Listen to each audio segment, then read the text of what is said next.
السلام عليكم ورحمة الله، معكم محمد أكبر وفاضل. خلونا نبلش.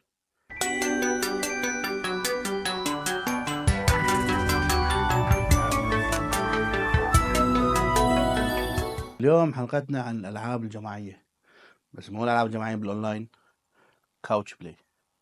طبعا أغلبهم جديدة إلا واحدة قديمة وراح أقول ليش أنا حاطها. بس الكاوتش بلاي تقعد أنت وربعك أو أنت ومرتك وعيالك أو أنت وعيالك وتلعبون. هذا بالنسبة لي هذا أمتع شيء. أونلاين كل واحد ببيتهم ويتكلمون، لست من هذا النوع. اليوم راح أتكلم عن ألعاب ممتعة، وإذا طايفتكم ما أدري ليش طايفتكم، أتمنى ما حد طايفته فروحوا لعبوها. خلونا نشوف. بما أن قاعد نتكلم عن كاوتش بلاي، نتندو ملكة الكاوتش بلاي، يعني عندنا اعتراض سرعان. فألعاب ماريو بارتي، يعني ما أتوقع في أحد عنده اعتراض على ألعاب ماريو بارتي. ألعاب ماريو بارتي يا أخي ممتعة. بورد مثل مونوبولي، تمشي من يجمع أكثر نجوم، ولكن في ميني جيمز قاعد تلعبون تتبارون على ميني جيمز، وهذا أحلى شيء في اللعبة. الميني جيمز خصوصا جزئين على سويتش، الميني جيمز فيهم وايد وايد وايد حلو ومنوع، وحلو إنه حطوا نظام بدون بورد بدون شيء، بس ميني جيمز منو يجمع نقاط أكثر. في جزئين موجودين على سويتش حلوين جدا، لعبوهم. طبعا شخصين ثلاثة أربعة لأربعة تقدرون تلعبون على نفس السويتش، فوايد حلوة لا تطوفونها. وطبعا ما في نقاش ولا كلام، ماريو كارت 8 ديلوكس على السويتش أحلى لعبة سيارات في التاريخ. ماريو كارت 8 ديلوكس أحلى لعبة سيارات في التاريخ. يعني تخيل أنت نسخة بايعة شيء و50 مليون على السويتش، ما بينزلون جزء تاسع من كذا ما هذا باع والناس الحين تلعبها مستمتعة فيه. والله إن ليه الحين نلعبها ومستمتعين فيه.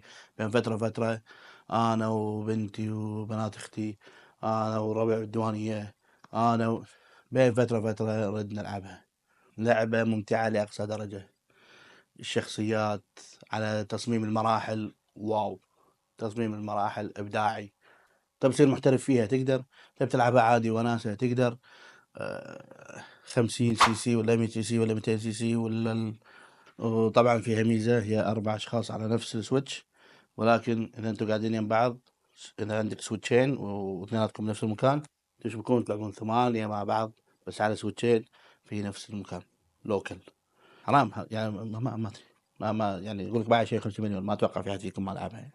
ومعنا طبعا أيضا نتندو سويتش سبورتس. هذه اللعبة الممتعة اللي الحين والله الحين أنا وبنتي نلعبها.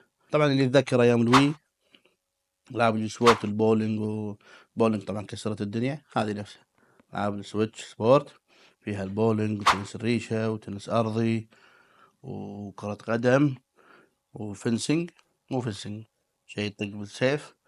ضافوا لعبتين، ضافوا الجولف، ودي اس اللي طاف قبل شهر يمكن او شهرين ضافوا كرة السلة ايضا فري، يعني صار فيها 8 العاب. والحلو فيها طبعا ايضا تقدر تلعب 4.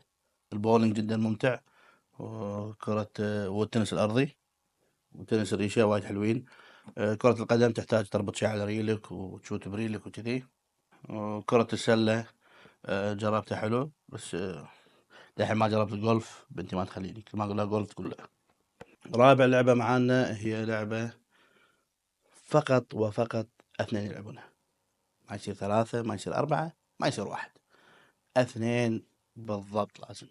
أنا أتحكى عن It Takes Two. أخذت أحسن لعبة في السنة اللي نزلت فيها، تستاهل صراحة. لازم 2 لأن في شخصيتين، ريال وزوجته باللعبة، فأنتوا لازم 2 تلعبون. اللعبة هذه بالنسبة لي بيرفكت، لأن القصة راكبة على العالم اللي حاطينه فيه، والمراحل راكبة على الفكرة اللي مسوينها، فكل شيء مضبوط 100%. ممتعة جدا، الألغاز فيها ممتعة، اللعب فيها ممتع جدا. حرام أحد يطوف هذه التحفة الفنية. آخر لعبة بتكلم عنها الخامسة، قلت لكم ما راح أجيب لعبة قديمة، بس هذه لازم أجيبها لأنها هذه أكثر لعبة مشتاق لها في حياتي. ما يعني كل الألعاب اللي قلت لكم هاي تكس تو لعبة فيها قصة وخلصت، بس الألعاب الباجي كلهم مستمرين.